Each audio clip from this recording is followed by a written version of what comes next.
That sounds awesome. Go back to the 2 rock for this one.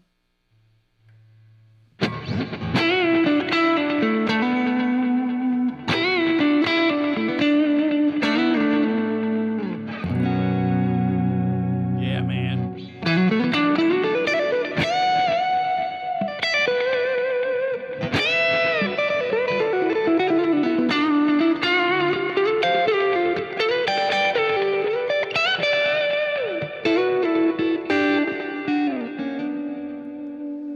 Yeah, man. All right, what's up, everybody? Here is the new hotness. Look at that. Purple sparkle.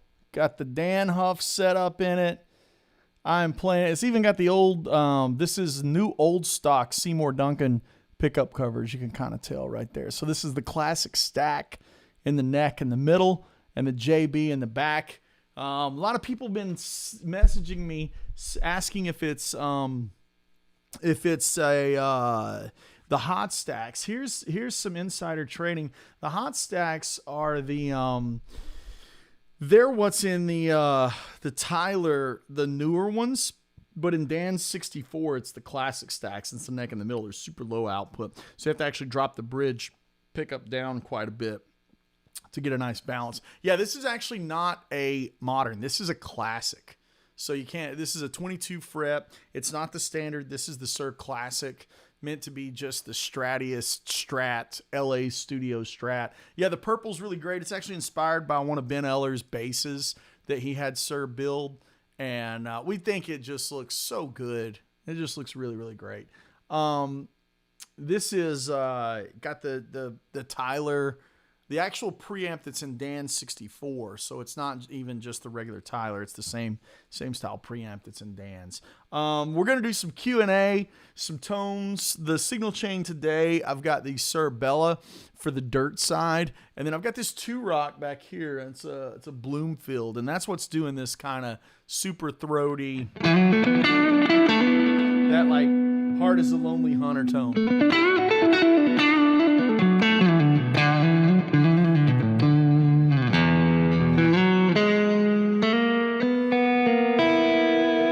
Yeah.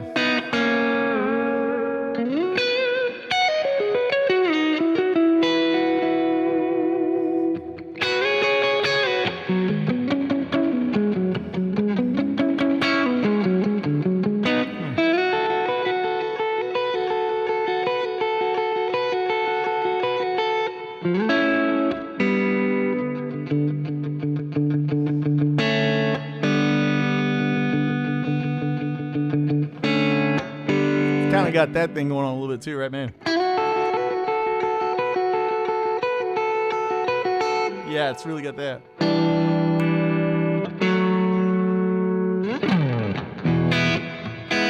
Yeah, so let's dig about it. I got the VP4 here doing the delays and reverbs and choruses, right? So if you're looking for that like classic, you know, it's got that thing, right?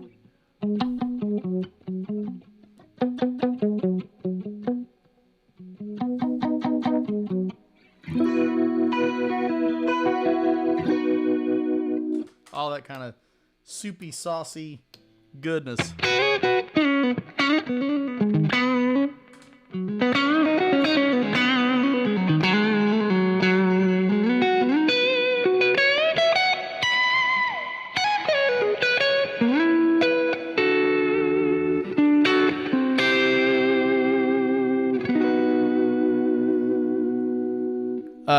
Is the voice coming in a little quiet, or am I just far away from the microphone? You guys let me know. Yeah, it's good looking sounding guitar. Good looking guitar, sounds great.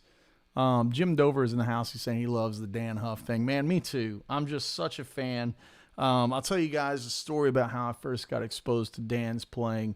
And for those that don't know who Dan Huff is, let's start there. Dan Huff is a well, I mean, I guess you would say he's the producer in Nashville, the producer. I mean, you're talking the Faith Hill, Rascal Flatts and, Taylor Swift. I mean, everything, right? Keith Urban.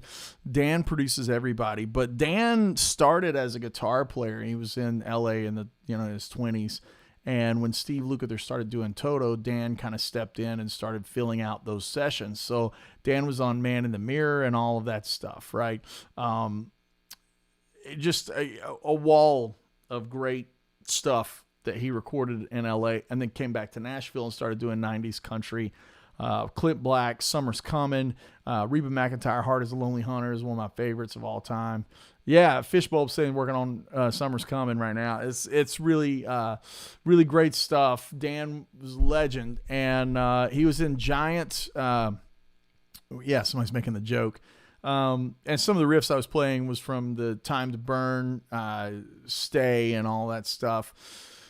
So Dan is a legend. My experience of getting introduced to Dan Huff came via my mom. My mom is not a guitar player, but my grandfather was. He played guitar and fiddle and mandolin and everything, and he had some daughters. He had 3 daughters, and then 2 of them had sons, and I was one, and my cousin Brian was the other, and Brian played fiddle. So my mom was musical and loved country music and looking at album credits and things like that. And she heard a song back on the radio, back when they played music on the radio.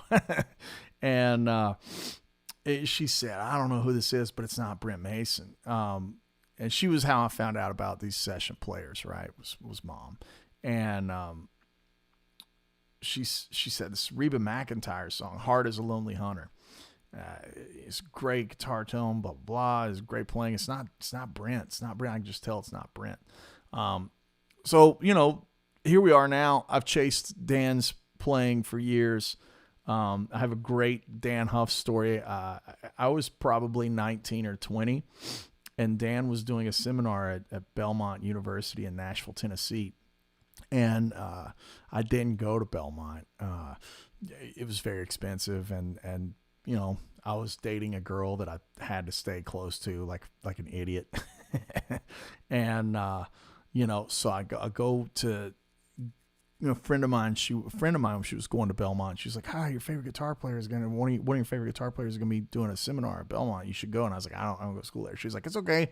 I'm not gonna go. You can use my card." Scan in or whatever. So I went and used the card, and I snuck into the Dan Huff seminar, and he talked about production in the record company and the record industry and all that stuff. However, I was really just interested in guitar playing. That's all I wanted to hear him talk about. So after the seminar, I got to talk to him a little bit, and he was telling me about diesel amps. It was the first time he and so I immediately saved up and took out a loan and got that diesel Herbert, and it stays with me, right? So that's my experience with Dan, and I've chased, certain tones of his for years, one being the Heart of a Lonely Hunter tone. A friend of mine, Travis Toy, who's a fantastic musician, he and I always laugh and go on and on about the Heart as a Lonely Hunter, just like the strattiest Strat sound ever. And so this year, Dan's been getting into the spotlight a little bit more on YouTube and Instagram and things, and he's even been online answering questions and stuff. And I was like, man, I'm gonna see if the Suhr guys. I was originally gonna buy one of the Tyler guitars, but there was a couple of things, that I was like, well, I am a Suhr guy, and Dan was like an understudy of guys like Lukather and Mike Landau, right? So the preamp thing, had been in an LA situation. Like, guys have been doing that, right? So I was like, well, surely I could talk to John about it. So I talked to John, and Rich over at Tyler talked to me about the preamp and the pickups, and he was a source of accuracy. And so I reached out to Seymour Duncan, and I got everybody involved to make the Suhr, Dan Huff caster, the Huff caster, right? And so I wanted a purple one to match Ben's bass for when we're playing on stage. It matches or whatever, kind of like the ZZ Top thing. We also got an Andy Wood hand torched whiskey barrel P bass to play on stage, which is really cool. And so anyways, this guitar is the result of this year's efforts. We started working on this thing in the summer, and all the way down to the new old stock Seymour Duncan covers for the pickups. And it's really, really cool. So it's got the preamp, it's got the switching system. This schematic is pretty easily available on Google. I'm not going to bore you with what it is, but it's got the Huff setup here. And most importantly, it does the sound. The wood is it's an alder and roasted maple on the neck. So there's some modern accoutrements. Again, with like my affinity with Suhr is in the fretwork and the playability and these things that I like the way Suhrs feel. I like the way John and his company get guitars to feel. So I didn't want to give that up, but I wanted the Dan Huff tones. So that was kind of the idea. Is I want the Suhr playability that I'm used to, like that orange classic Strat back there. That's the Suhr. I wanted like that, but I wanted the Dan Huff tones. And we even did it down to the headstock. And just for fun, they put my signature on the back like they do my signature guitars. This is essentially just a one of one. There's no plans to make this like a signature spec or anything like that. There's a lot of effort in how to make this guitar. And there's also things that can't be achieved right now. There's unobtainium. Somebody said that the other day. One is the pickup covers. If you want the old school, these are old school pickup covers. You have to chase those down on the internet. Luckily, Seymour Duncan had a set of new old stock that they sent over. So there's some things about this that make it pretty much impossible to do for a production guitar. However, we thought it'd be really fun to kind of do like as a concept. You guys know in the automotive industry, there's like concept cars that are they're built for fun. Like that's what this is. This is just essentially a concept car. Bent saddles, not a Floyd. Dan had a Floyd on it, and then he had a Wilkinson on it, and his guitar it's seen some mileage. I wanted it to, play and feel like my orange one, since I don't do the, I wasn't looking to have it sunburst and be exact. I would have just bought like a tile, I didn't want it to be 1-to-1, but I wanted the tones to be accurate. Does that make sense? Like I wanted the sounds and the tones to be accurate. This is a project, that's kind of the results of you guys and this beautiful community, right? Like this is really built for you as much as it is for me, just so you guys can like hear and see what these tones are like on a regular basis, especially with guys in my Patreon community.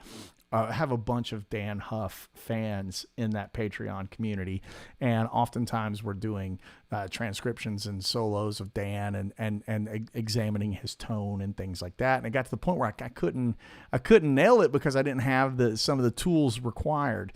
So now so this is a bit of a thank you and a tool for the Patreon guys. You guys like Randy and Brad and Jay and Jim and a lot of you guys that really love Dan Huff and want those. I'm actually the Hard as a Lonely Hunter just finished uploading. As soon as this live stream is over, I'll be posting it on Patreon. So if you saw me play the Hard as a Lonely Hunter solo today on Instagram, that solo will be on Patreon here in just a little bit, a full lesson, right? So yeah, this is just a one of one, and I thought it would be really fun to talk about it today and listen to it. Things that really stand out to me when it's like time to huff is instead of time to burn, you got time to huff. There's a matchless DC-30 that Dan used on everything in the 90s in the countryside. And I don't have that, but I do have this Bloomfield. And even though it's not the same kind of amp, the Bloomfield really got it close on that Hard as a Lonely Hunter thing. And I want to talk about how I kind of got that tone. I'm using a VP4, but I'm using a verb that's like a big Coliseum verb because it sounds like those tones.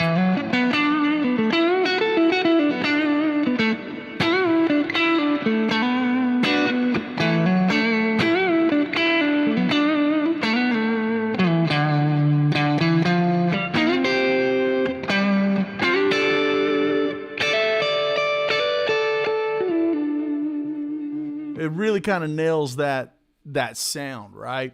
So with that, I've got the preamp on. The preamp kind of stays on. This is with the preamp off. It's kind of a little thinner. That's where that meat kind of comes from.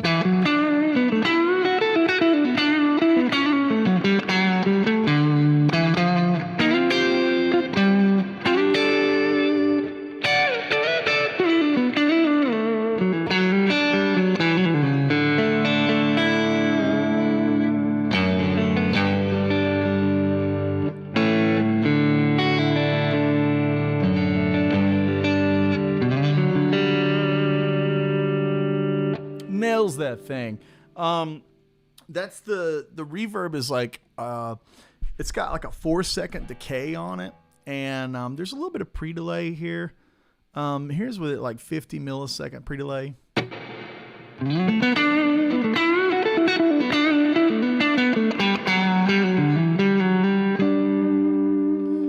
milliseconds is kind of nice for the pre-delay.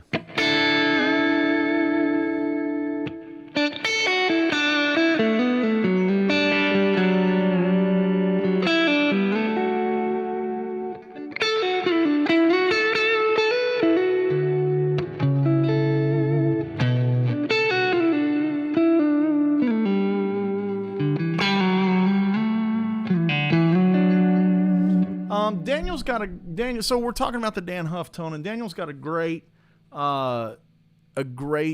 question here, which is how does pre-delay work on a reverb? Reverb is basically a couple of things that happen, and this is all related to Dan Huff. We're not going to get off topic. This is something that my ear hears on the Hard as a Lonely Hunter sessions. I wasn't there. I don't know what he used. I have no idea. I'm just trying to earball it out using a Fractal VP4, the Woodshed comp. This is without the Woodshed. This is with it.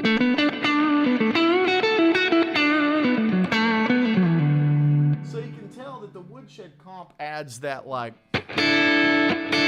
that thing.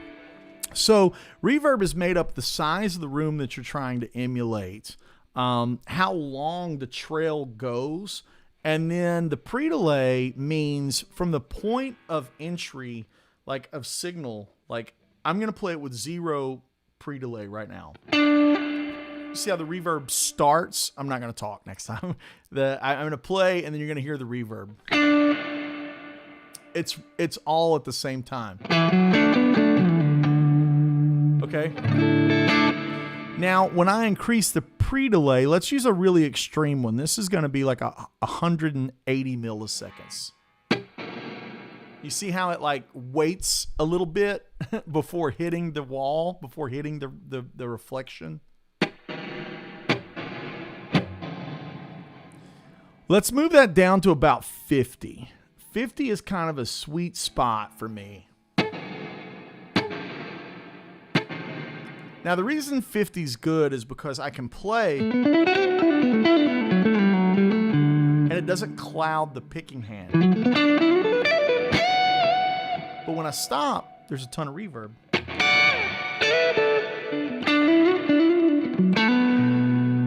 You know.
So as you can see, as I'm playing through with the pre-delay, you're getting all of this crystal clear note development.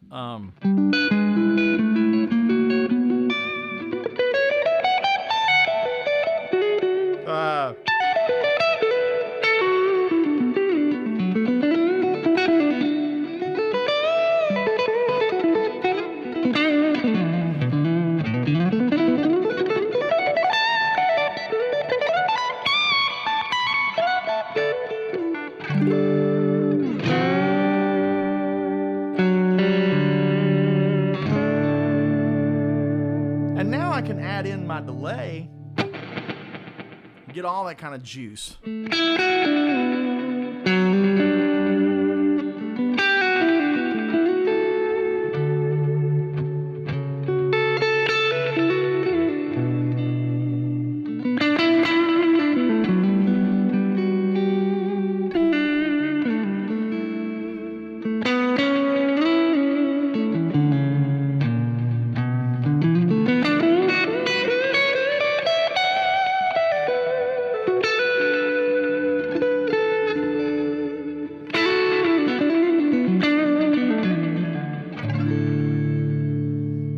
Nice. So that's what pre-delay allows to happen in there, and to me, that's a big part of the the Hard as a Lonely Hunter sound.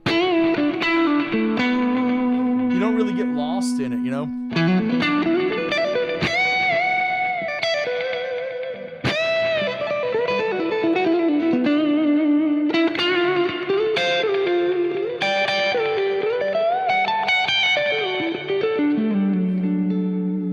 Yeah, it's really nice. Okay, so the next thing that I'm doing is when I'm switching to the lead tone. Let's just listen to the humbucker on the 2 rock here. Here's the humbucker with the preamp engaged.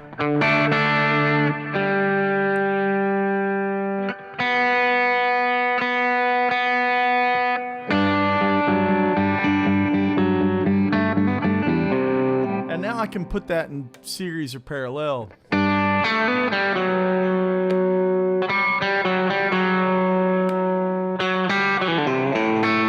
See how it's a little thinner?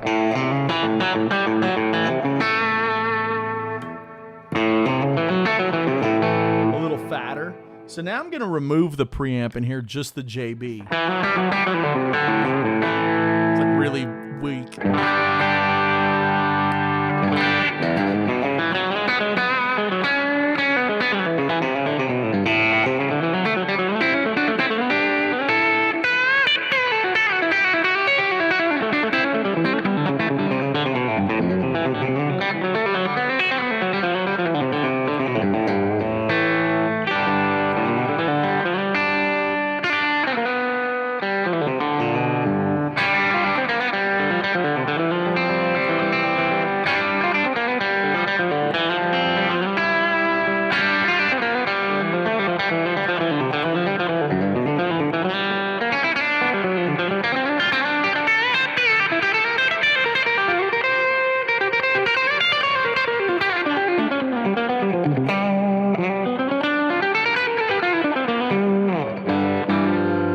So there's a lot of tonality right there. Hollywood is saying the Midnight Blue is hard to see in the live feed. Yeah, this is actually purple. Yeah, there you go. Yeah, let's flip it over so you can see the back. Yeah, that's how really purple it is. And I wanted something that was just black looking. But I personally find black guitars often to be kind of boring. Unless it's a Wolfgang with the zebra pickups, like the balance guitar. That's one of my favorite black guitars. However, if it's like a black Strat, that's not really something that I'm into. It's just kind of boring. This has got something, but still is black. This kind of, you know, it's got something to it that's fun. Now, the next thing that Dan did, and I haven't got it dialed in perfectly, you would hear Dan talk about using 2 different choruses. And let's just take a look at that real quick. So Dan has been on record in some interviews mentioning using 2 different choruses, one being a dimension and then the other one being a tri-stereo. So let's hear both of those individually. Here comes the tri-stereo. Let's decrease that depth a little bit. Let's put that down around 30 on each side of the tri-stereo. The other thing that I'm not going to be able to nail is the fact that Dan used a DI. So you're hearing my guitar just be straight in, right? That's nice right there. So that's kind of a tri-stereo kind of thing, right? Bring that down. Increasing it.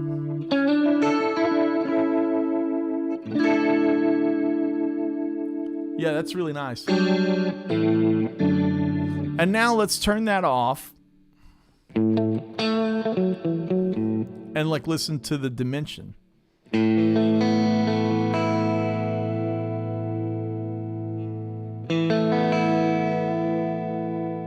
Yeah, it's got a lot of things going on with it too. Let's increase that rate.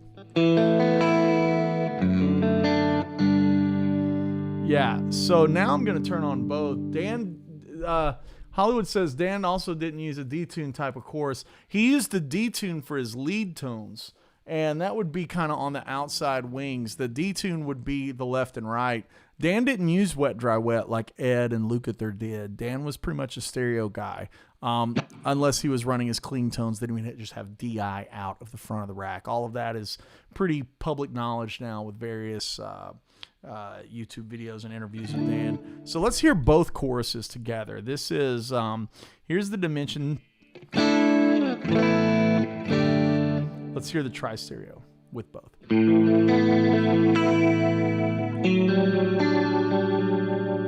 Kind of nails that thing, right?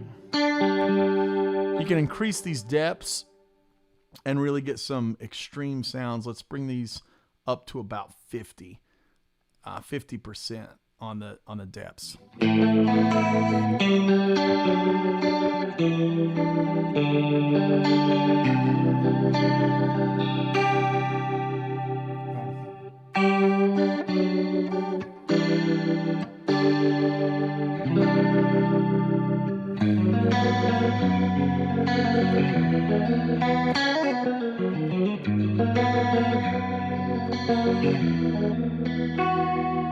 You know, it really kind of nails that with both of them going. So now let's have a little more fun, and let's jump into the dirt side. This is going to be with the Gearbox and the Suhr Bella. All right. So I have the preamp engaged, and we're going to the bridge humbucker, and this is just the red side of the Gearbox.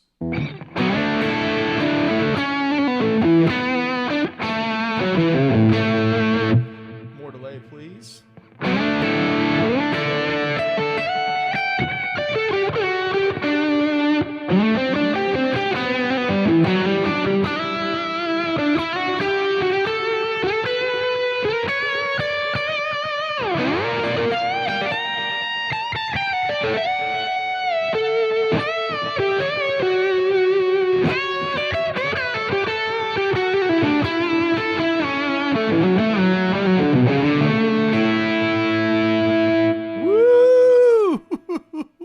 So you can tell how much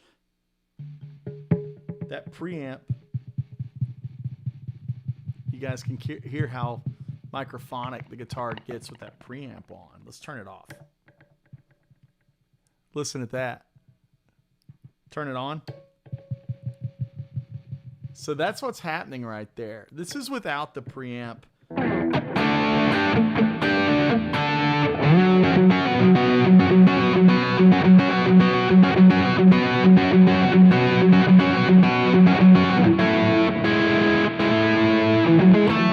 Here comes the preamp.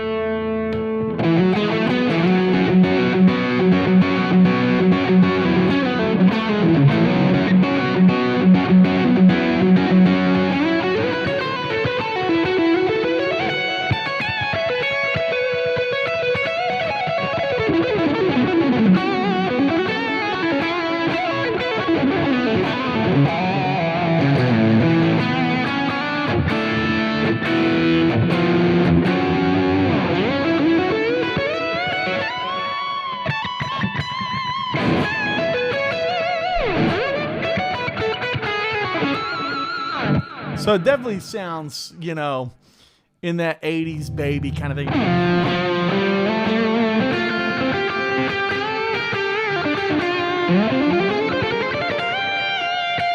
It's definitely got that thing.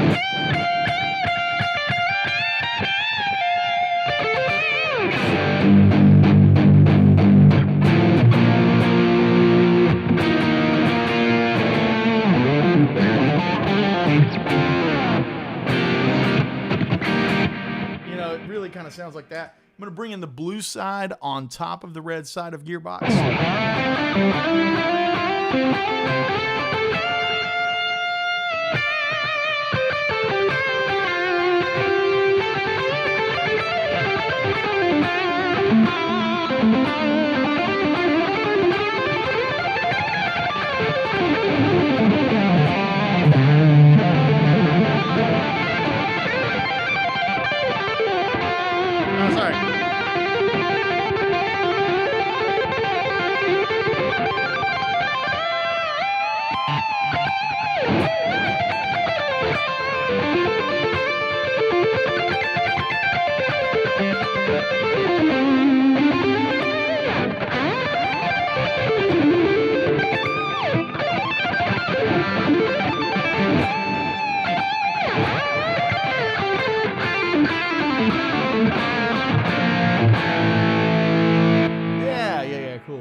So Guitar Dude is chiming in saying Dan would use a 30 millisecond delay on one side for that wide thickening thing. Also, I'm not in stereo, so I can't play some of those tricks right now. Right. So that is true. I'm in a mono sound. Right.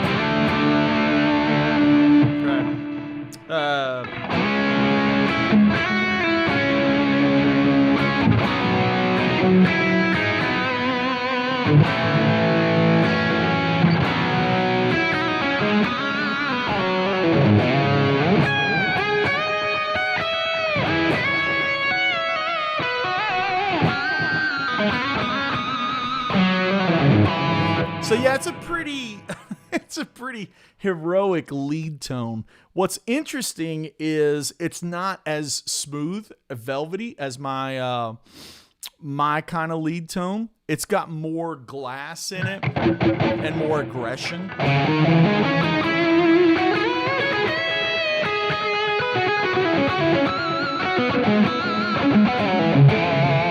Right?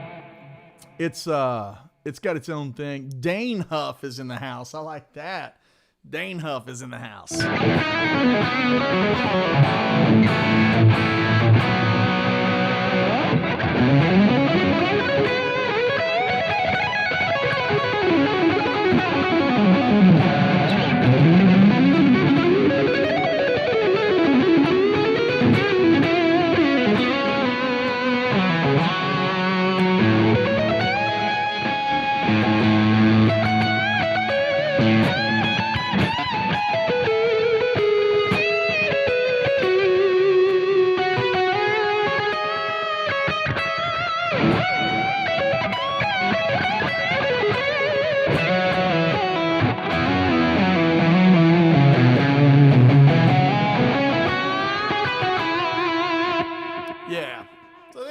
That's the thing. It definitely has its own vibe to it, you know. It's like there's no wrong answer. It's just another tool to be used. I don't really think that it's anything that's gonna knock somebody off of what sounds like me. Like I guess what I'm saying is like I'm not gonna be stopping playing my signature models. This just sounds like more like me. Or sorry, this doesn't. The tellies do. So Via is saying, can you describe your rig a little bit? Via, are you talking about the dirt side that I'm using right now, or the clean side that I was using earlier? For the dirt side, I'm going into the Gearbox, which is the Wampler distortion pedal, and then into the VP4, and then into the Suhr Bella, and that's it. So without the Gearbox, this is the tone.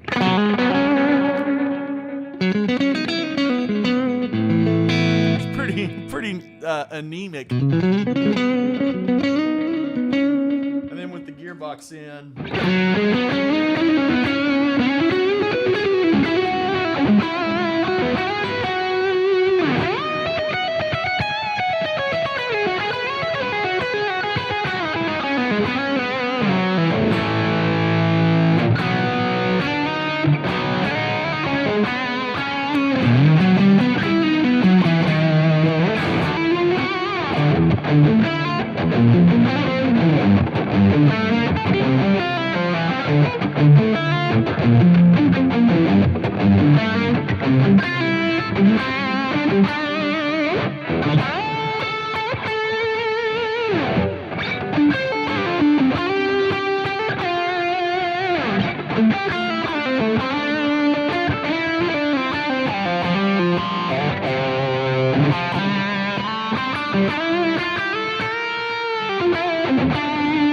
So Via's saying you don't need a compressor with your boost in your guitar.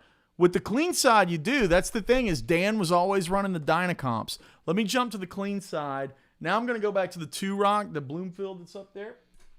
And I'm going to leave the Gearbox on so you can hear it on the Bloomfield. It's not great. I really hate it, actually. The Bloomfield doesn't do high gain, in my opinion. However, the Bloomfield sounds great with the clean stuff.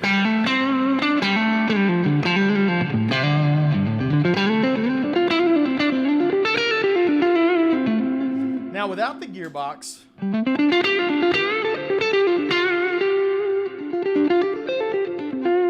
with it,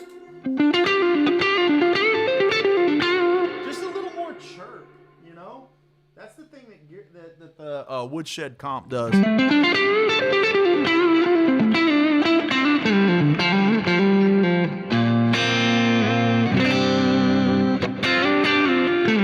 Like the Bloomfield's almost like a DI.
So that's the Bloomfield. Yeah, I find that like it's really hard to get one amp that kind of likes everything.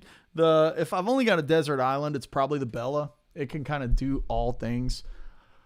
Let's hit some chat. Let's hit the questions. That's the Dan Huff guitar. I love Dan. Patreon.com/AndyWoodMusic if you want to learn the Heart is a Lonely Hunter solo in what I believe to be a very note for note approach. Let's hit some questions.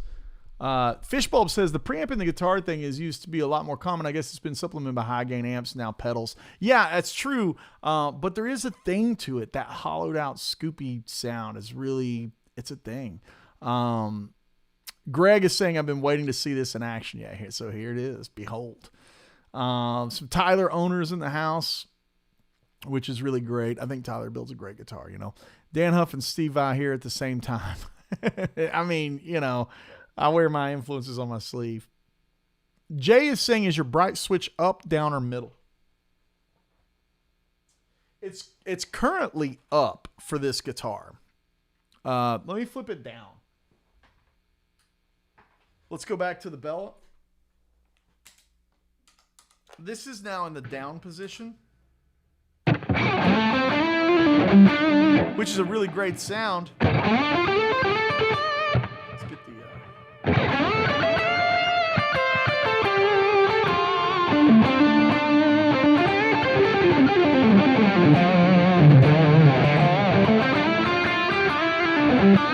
But more 80s is the up, right? Like the more 80s tone to me.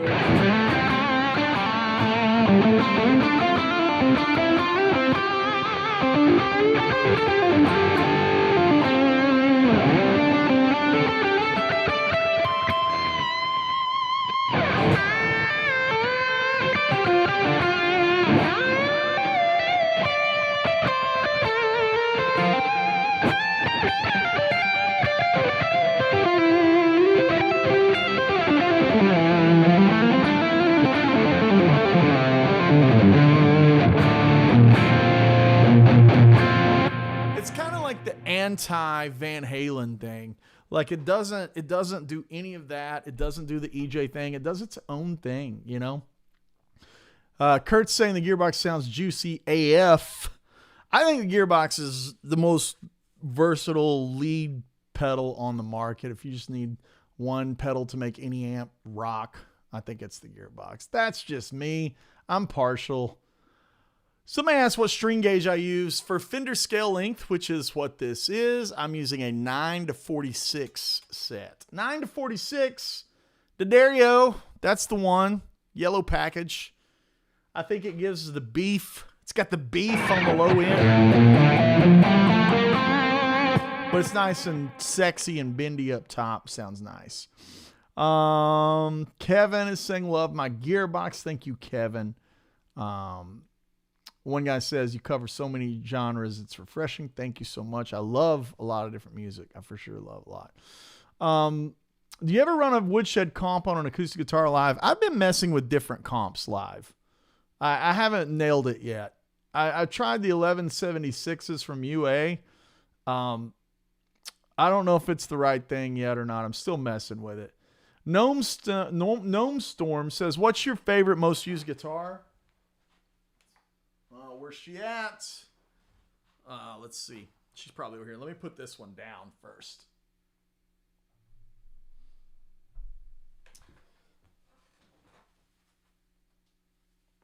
This is my number one. Yeah. This is affectionately referred to as King Solomon. This is Saul. I call this one Saul, S-O-L. Yeah, this is the number one. And it's a ripper. It is such a ripper.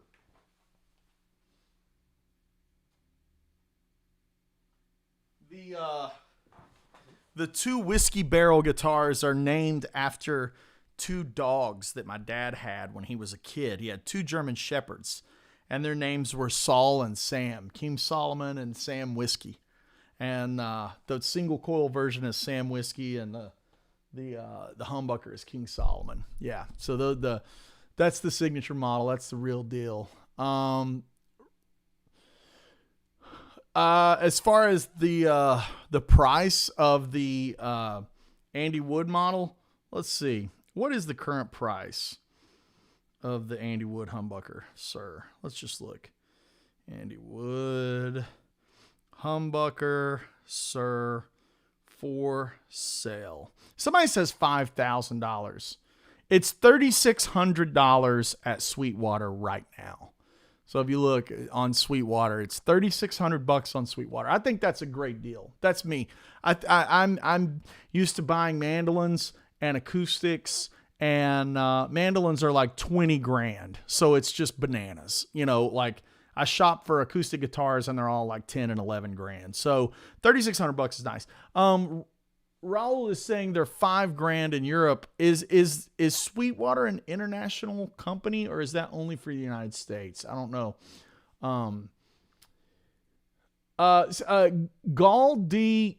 Crowley. Gall is saying, can you duplicate the preamp in the guitar with a guitar pedal? Actually, you can, and it's the Cocoa Boost. I didn't realize that John Suhr had kind of made the Cocoa Boost based off of those preamps. So if you're looking for that preamp kind of sound and you don't have the preamp, the Cocoa Boost is a nice way to get there.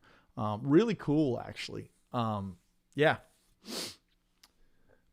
Got the Bella on order, but it won't be here until NAMM. Should I wait? I don't know. Eddie is saying, do you know how to play Cliffs of Dover? You just curious, you probably want to hear that sound. Okay, if you want to hear the Cliffs of Dover sound, go to my video called Decoding the Eric Johnson Tone. And not only am I playing Cliffs of Dover in that video on my Orange Classic, I'm playing it on a 1969 Marshall that used to belong to Eric. So, yeah, it's as close as I think I've ever heard anybody get it on that tone. Gnome is saying musical instruments are just expensive. Normal people don't realize the cash you have to put in. Yeah, I mean, just kind of a thing. Raul is saying, anyway, if I import from the U.S., I have to pay 25% in taxes. That's why it's the kicker. Sorry, brother. You know, here's my advice. Instead of spending the 25% in taxes, book a flight to the States, buy the guitar while you're in the States. I think that's the answer. Am I crazy? I don't know. Is that legal? Am I doing something that's not legal? It's like I travel and like I buy stuff. So it's like, just come to the United States and take a trip. Like, here's what you do. Book a vacation to Nashville. You know, You fly into Nashville, you hang out for a couple of days, you pick up your A wood guitar. It's still probably going to be cheaper than $5,000 to do the whole trip, you know. Pete Thorne said today you have a new purple color Suhr. Can I see it? Yeah, I mean, like right here it is. This is the Huff caster. This is what we're talking about today. Yeah, totally like an 80s baby. But yeah, this is Big Perp, the perpetrator. Or Bobby's got a great point. Come in and do our Woodshed event, you know. That could be the thing. Yeah. So yeah, it's really great. Enjoy the videos. I'm going to be posting, you know, a video, a walkthrough of the guitar. It's the thing that everybody kind of expects it to be. However, you know, I've got the Patreon thing rocking, and the Dan Huff solo To Heart is a Lonely Hunter will be uploaded as soon as we finish this live stream here in a couple of minutes. And yeah, I mean, you know, I think it's a really great tool to make some music with, and I'm going to be taking it out, probably taking it on the Shiprock cruise. Who knows? Just depends on, you know, what that thing's going to entail. But yeah, we're going to have a good time with it. Put it through its paces. It's a really interesting guitar. The lumelays in the neck are nice, you know, just small things like that. So yeah, any other questions here? Who has never heard Dan Huff before in the chat? Has anybody never heard Dan?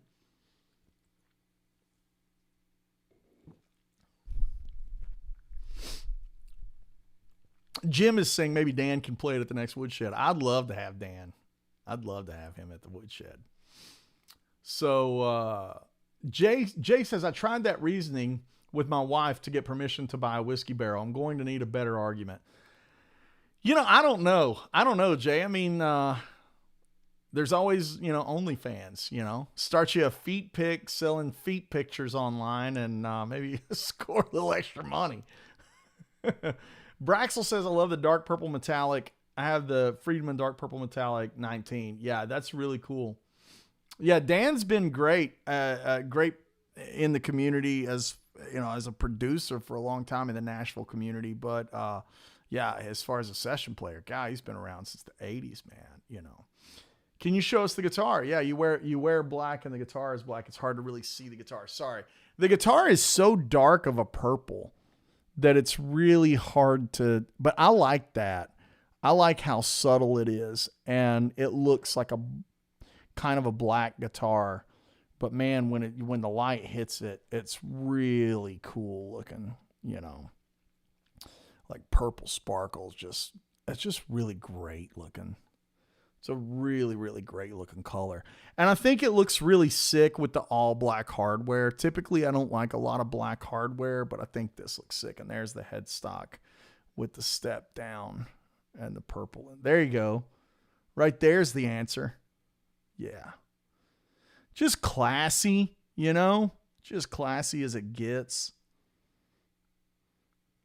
And this has got the new Suhr 2-point trim, which I think feels really nice. It's really, really good. Yeah. Matt Evans saying, I was thinking it would be yellow like Dan's. You know, I didn't want it to be too on the nose, Matt. I want it to still be something that, you know, there's certain guitars that I want to be a tribute. Like I've got the Pound Cake, and I've got the Pound Cake Axis, and I've got the Van Halen, the striped Van Halen thing. I think those are what they are, that like you want them to be identifiable as your Heroes guitar. This was something that I wanted my Heroes sound, but I wanted it to look like something that I would play, because I want this to be something that gets played live. Yeah. They don't do a Strat with a carved heel joint. That's something that's not a thing. So, you know, who knows if that could be a thing, but that's it. Gnome says you don't overplay, but when you rip, it fits. I mean, that's the thing, right? I always think about the movie The Incredibles. You know, the Disney Pixar movie. The villain that wears the black and white, his goal in the whole movie is to make everybody a superhero. And he says, once everybody's special, then nobody's special. And that's how I feel about really hot playing. if everything is special, then nothing is special, right? So I like to shred and I like the ripping, but I want it to come out and be something really special when it happens.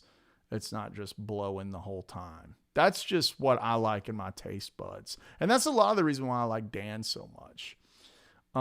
So yeah, with that said, my main man, give it up, make some clap emojis, put clap emojis in there for Charles Keller. Chuck has been hard at work on our online store. We've got some t-shirts and albums and vinyl coming, and man, it's going to be really, really cool. Really excited about it. So make some noise for Chuck. If you go to andywoodmusic.com very soon, all of that stuff's going to be online. We'll have a beautiful new store there so you can check it out. Braxel is saying, Andy, thanks for playing the Dallas Guitar Show last May. I saw you and been there. So Braxel, make sure to shoot them an email and tell them you want to have us back. And yeah, so there we go. That's today's stream, folks. I hope you enjoyed it, and I hope you liked seeing the new guitar. Really cool. A lot of things in it that are a lot of fun, and I can't wait to get to know it better and put some mileage on it. And yeah, make sure to go to, if you enjoy what we do and you have extra $5, throw it in the tip jar at patreon.com/AndyWoodMusic. That's how I do things like this and provide all of this is through Patreon. It's what keeps the machine rolling and what keeps the community alive. So we've got some good stuff coming at you. Got a review of the Wampler rewired pedal coming very soon. And got a review of some STL amp tones things coming really soon. So it's going to be nice. We're going to be doing the live stream with the amp tones next week, hopefully. And I hope everyone has a great holiday. Actually, next week is Christmas, isn't it? Is next week Christmas Eve? I don't know. We may end up having to move next week's stream. But we'll probably stream again this week. You know, it's like we'll probably get in here and do some stuff. So with that said, ladies and gentlemen, thank you so much for hanging out. Be blessed. Have a great week. Have a great holiday. And I will see you guys real soon.